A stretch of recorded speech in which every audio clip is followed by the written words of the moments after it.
The Apple iPhone 17 Pro Max pushes the iconic iPhone in bold new directions and colors. It's recognizable but different in ways that make it eye-catching. The performance is stellar and the cameras set a new high watermark for smartphone photography. For people who demand more from their smartphone, there may be no better choice. If you are looking different in your iPhone shopping journey, the iPhone 17 Pro Max has you covered. It's not just that fetching cosmic orange, the unexpected hue heat of Apple's eye-dropping event. Apple's iPhone 17 Pro Max features a fresh design with new materials and a broad and bold product spanning camera plateau that adds a distinctive flair to what had become a somewhat tired design. Inside, the changes are no less significant, from the powerful A19 Pro chip to the new vapor chamber supported heat management system, which enable enough performance to support every peak and valley of your experience. If you are fixated on cameras, the iPhone 17 Pro Max will not disappoint. There are now finally three 48-megapixel lenses that support a wide range of shooting styles. Perhaps the most notable of the three is the new 48-megapixel 4x optical zoom lens that also offers access to a sensor crop 8x zoom, which, thanks to selecting the center pixels from the larger sensor and an upgraded image pipeline, delivers some truly eye-popping photos. This is also an upgrade that makes a canny swap of titanium for aluminum a seeming downgrade, but one with some significant benefits, like the ability to apply that amazing new anodized orange finish and the ability to better distribute and dissipate heat. Finally, there's the price.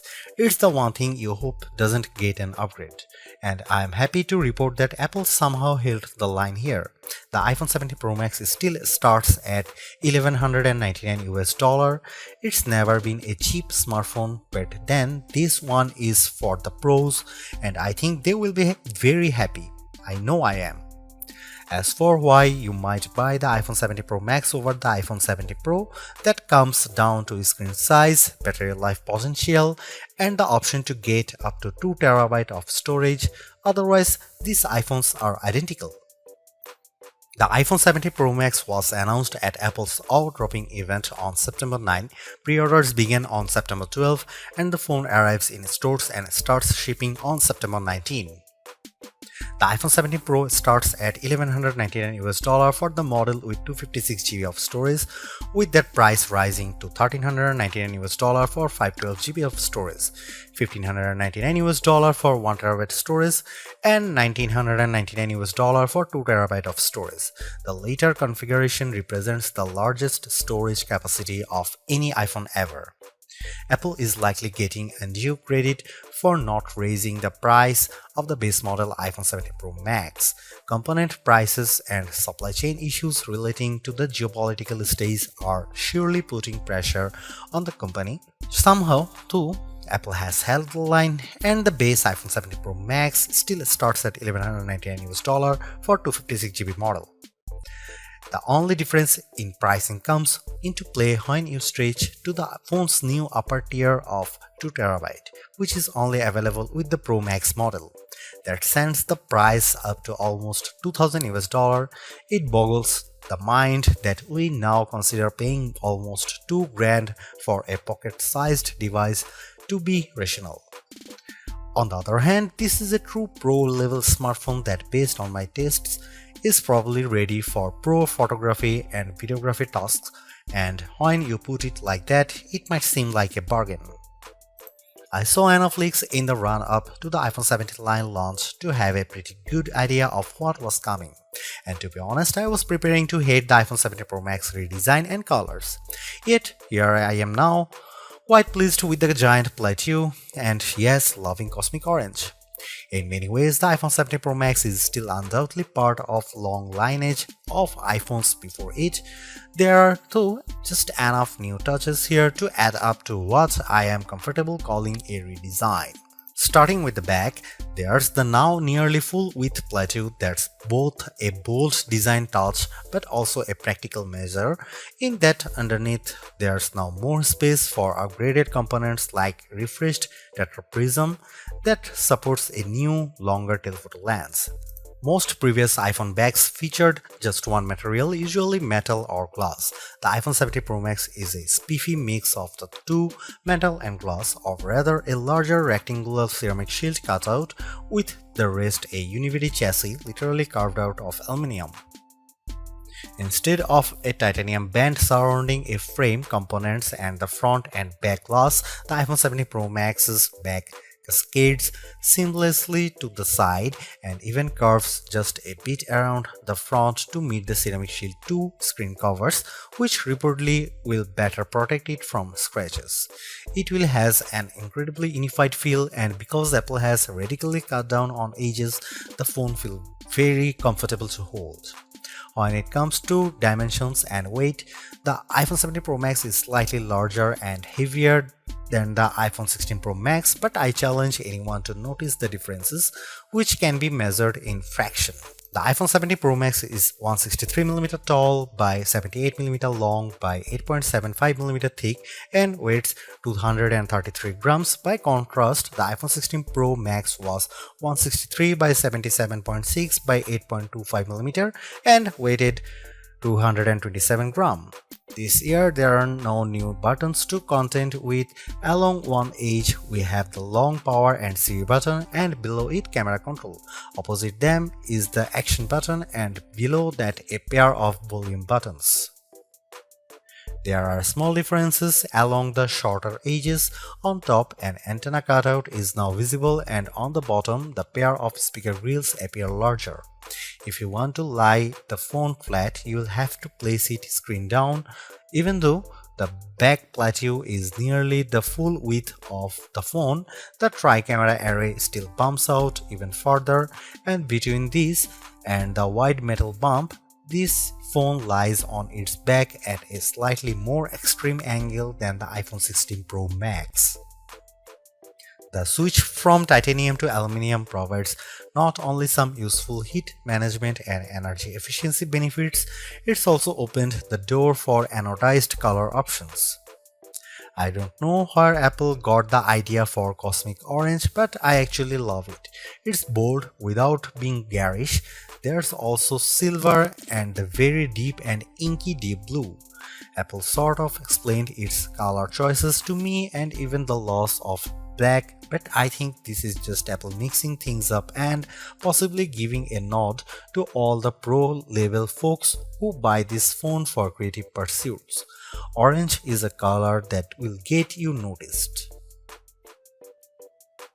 iOS 26's liquid glass interface might lead you to assume there has been some radical display overhaul, so much glow, shiny and artificial transparency.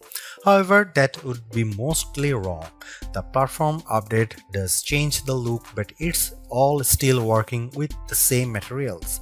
The iPhone 17 Pro Max's expansive 6.9-inch Super Retina XDR OLED is largely the same as last year's, featuring a resolution of 2868 by 1320 pixels for a density of 460 ppi.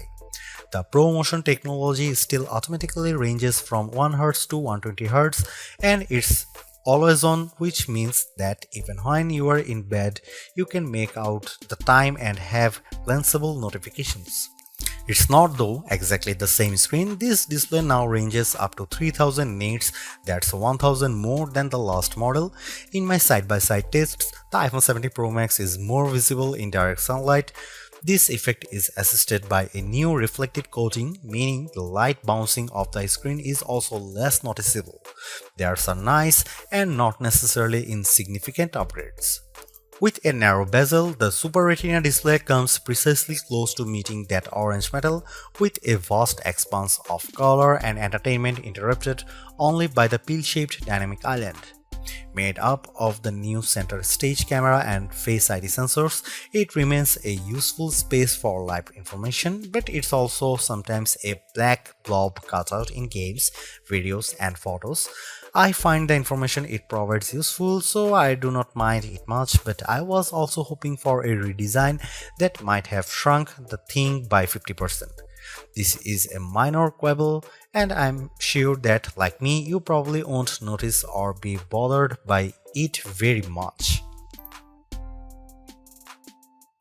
Apple's redesigned plateau is not just an aesthetic choice, it's a practical one. Underneath that now larger raised platform is a lot of technology, including a new tetraprism to support Apple's longest and highest resolution telephoto lens ever. It's simply one highlight of a stellar iPhone 17 Pro Max camera system. There are a total of 4 cameras, with Apple calling the rear trio fusion cameras. The main camera is 48 megapixel, ultra-wide is also 48 megapixel, and telephoto also 48 megapixel with 4x optical, and the selfie camera is 18 megapixel. Those specs only tell half the story. In general, you are not shooting at the full frame 48 megapixel resolution, or rather, you might be using all 48 million pixels to produce a high quality 24 megapixel or even 12 megapixel to produce an 8x optical quality sensor crop. The ultrawide will by default shoot 12 megapixel macro photos. In virtually every instance, this is a case where less is more. Apple uses all that pixel information and its remarkable image pipeline to deliver fantastic photos with true life colors and exquisite detail. Here are some camera samples of the iPhone 17 Pro Max.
Few things contributes to the new look and feel of the iPhone 17 lineup as much as iOS 26. Liquid glass adds a translucent sheen to almost every aspect of the platform, and mostly it's gorgeous. Apple has done an excellent job of programming pixels to look like glass. Sometimes though, the transparency is overdone and I struggle to make out some interface elements. Think of it this way: when you can see through one element to view another, it can occasionally increase the overall clutter and make some things visually confusing. For example, when you swipe down on the screen to access global search, the search box still faintly shows what's behind it, which makes what's on top of it, what you are typing, a little harder to read. It's small issues that Apple could easily address in the next iOS update. In some cases too, like the new first-party app icons, control center, and dock, iOS 26 is a welcome update that gives everything a little polish without throwing out the most recognizable elements. Apple Intelligence gets a few updates, like live translation and the ability for images captured through visual intelligence to be transformed into calendar entries. I played a bit with Genmoji and Image Playground to experience those upgrades, but they are mostly minor and I still await the fully featured Siri that Apple has promised. The iPhone 17 Pro Max is still a flagship phone based on my testing.